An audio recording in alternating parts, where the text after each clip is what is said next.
कि हमारा जो स्टोमक है, जो संरचना हम लोग को यू शेप में या कैपिटल जे शेप में दिखाई दे रही थी, तो इसके अंदर में म्यूकस यानी श्लेष्मा का स्राव होता है, फिर हाइड्रोक्लोरिक एसिड का स्राव होता है, पेप्सिन का स्राव होता है, रेनिन का स्राव होता है। ये सारी चीजों का सिक्रेशन होता है किसमें?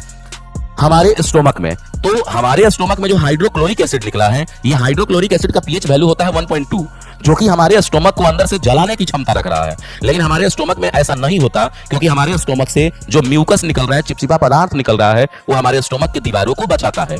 इसके अलावा इसमें जो हाइड्रोक्लोरिक एसिड है, तो अगर हमारे खाना के साथ कोई बैक्टीरिया चला गया होगा स्टोमक में, तो उस बैक्टीरिया को मारने का काम कौन करता है? तो उस बैक्टीरिया को मारने का काम करता है हाइड्रोक्लोरिक एसिड। लेकिन साथ में हाइड्रोक्लोरिक एसिड पूरे भोजन के माध्यम को अम्लीय बना देता है, एसिडिक बना देता है। ये एसिडिक इसलिए बनाता है ताकि जो आगे में पेप्सिन है, रेनिन है, तो ये पेप्सिनोजेन के फॉर्म में पहले रहता है। तो इस पे जब एसिडिक मीडियम ये मिलता है इसको, तो ये पेप्सिन में यानी एक्टिव एंजाइम के रूप में कन्वर्ट हो जाता है। यानी अगर हाइड्रोक्लोरिक एसिड हमारे स्टोमक से नहीं निकलता, तो प्रोटीन को पचाने वाले जो पेप्सिनोजेन एंजाइम है, वो एक्टिव हो ही नहीं पाते। और हमारे स्टोमक में प्रोटीन का पाचन थोड़ा बहुत पार्शियली होता है, इसलिए हम लोग स्टोमक में जो भोजन पचता है वो पार्शियली डाइजेस्टेड फूड होता है। और उस पार्शियली डाइजेस्टेड फूड को हम लोग काइम के नाम से जानते हैं, CHYME।